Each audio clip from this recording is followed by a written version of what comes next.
Well, we'll find out. We'll find out real short. I hear that. We gotta It's like turn a it down. womp womp womp womp.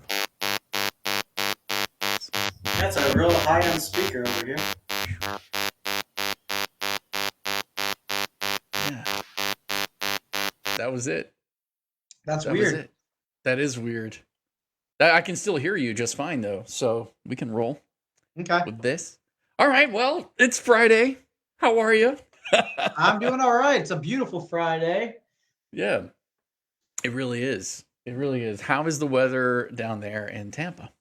It's perfect. It's about 70 degrees, sunny, Nice. partly cloudy. I'm excited to get out of the office at some point and just go Ooh. somewhere outside. I think Yeah, man. we're heading over to St. Pete, downtown St. Pete tonight for a little dinner party.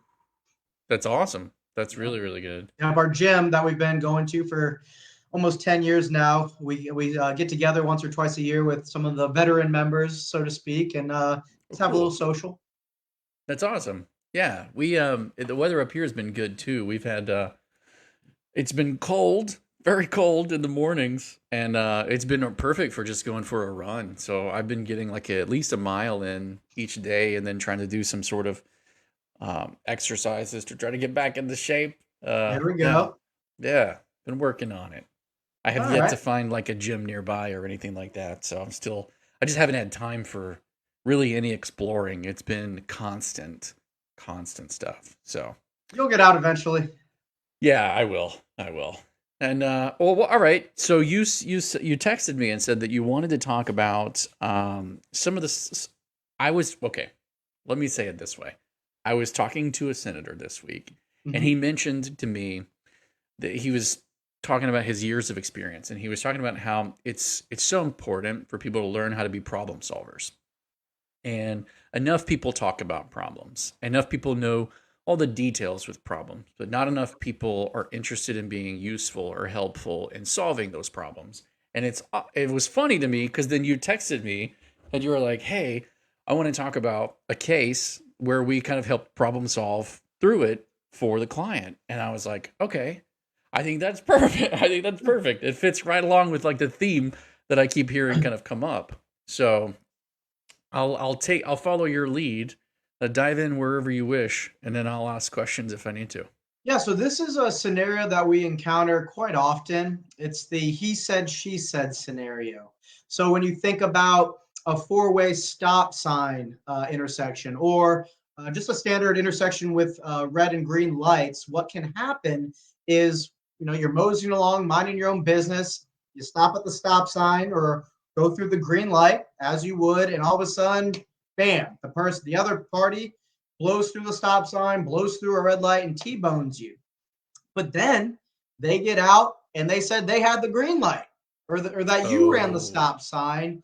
And then it becomes a he said, she said. And what do you do? Because mm, the insurance company, for the what we would consider the at fault party, is entitled to rely upon the statement of their insured who's basically lying, saying they had a green light or saying that you ran the stop sign.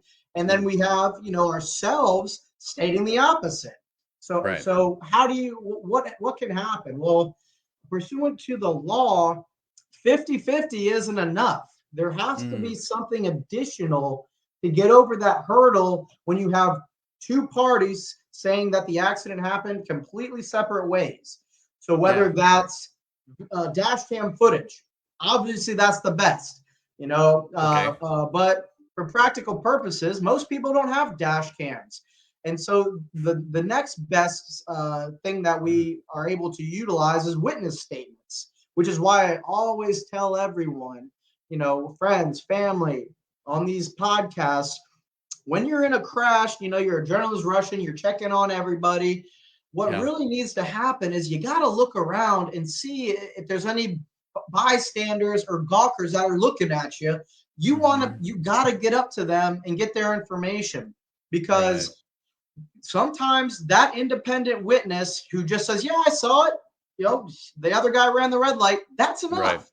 That Yeah. can turn what is potentially a nightmare into something that we can help people out with, especially as it relates to property damage. So, a common scenario is if we don't have that extra evidence to get past the 50-50 he said, she said, what can Mm, happen? Well, if you don't have collision on your own policy and your car is totaled, you're out of luck. Now you're wow. without a vehicle, you're without any monies for your total loss, you're without a down payment for a new vehicle, and all those economic expenses are on you. Even if you Yeah. file a lawsuit for just the property damage, you're still faced with that scenario. You got to get over the hurdle of the 50-50, and you can't if it's just a he said, she said. So you Yeah. got to make it a habit of trying to find an independent witness or putting in a dang dash cam, because without that, you can be up, what's creek. Sure. So something preventative problem solving for everybody out there who doesn't have a dash cam, I would assume, check Amazon and see if you can get one delivered and install it. I was Mine's looking been at sitting. I have a brand new dash cam that's been sitting on the back of my desk for about a year, and I simply yeah, haven't had it installed. So it's only a matter of time before I get put in this scenario myself, of course. yeah, yikes. Yeah, I mean because like you said, when it's 50-50, something's got to break that tie, and Yep. good hard evidence is really really important.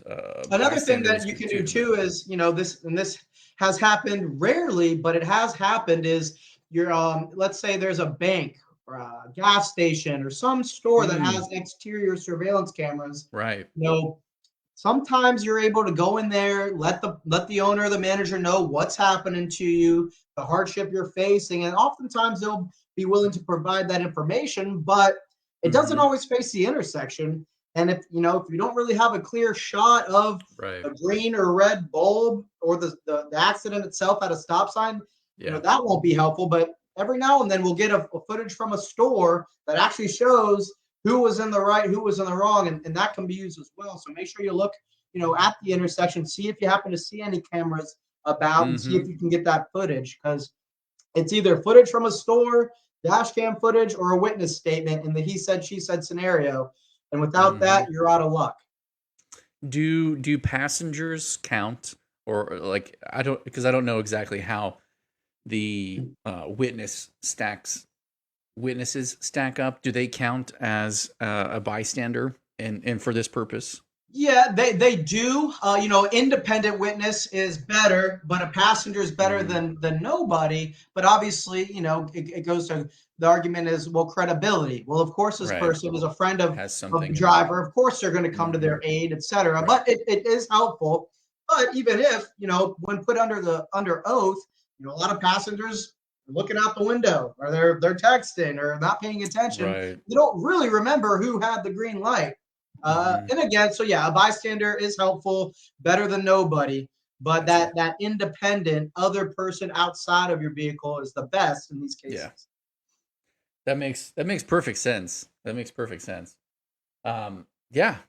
I mean, I know that you guys have also caught some very interesting footage on the cameras that are on your building there and Yep. the intersection that you're facing.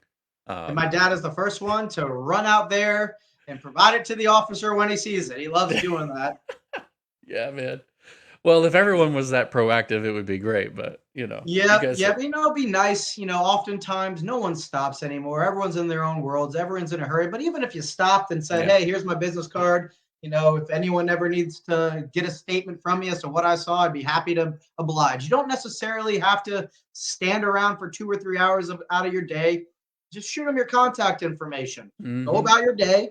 And if anyone ever, an insurance company most likely gives you a call, tell them what happened. Like, that's an yeah, easy thing you can do to help someone out, because there is a lot of frauds out there, a lot of liars, unfortunately, and it's hmm. just a shame that they do people dirty like that.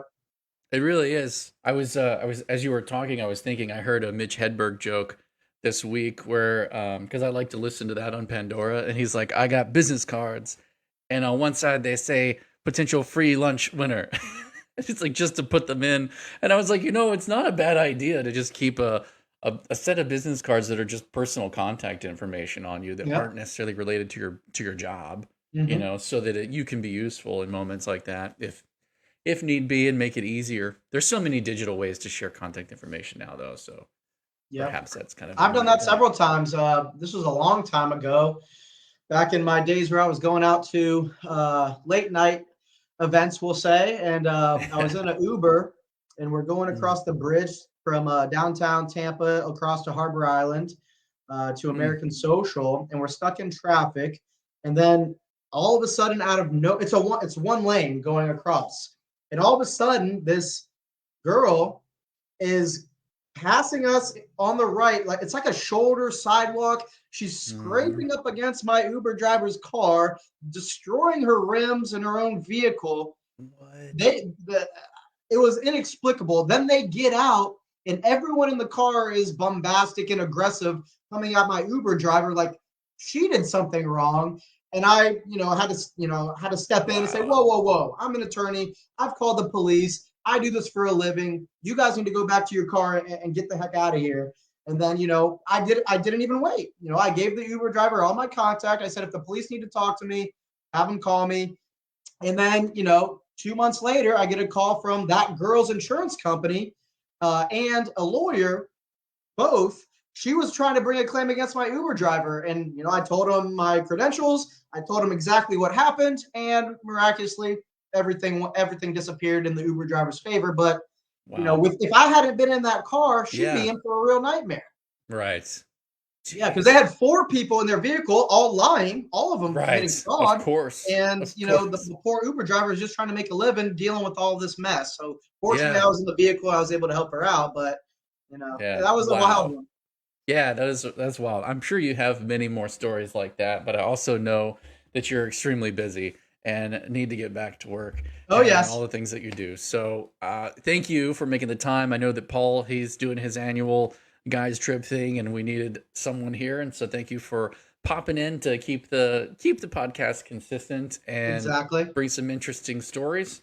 Well, keep doing Any keep doing the Lord's work for all the students up there in Tallahassee. I know you're working hard as well. Yeah, we are. We are. Anything else you want to say before we close out today? Have a great weekend, everybody, and remember, it's like having a lawyer in the family. You got it. You got it.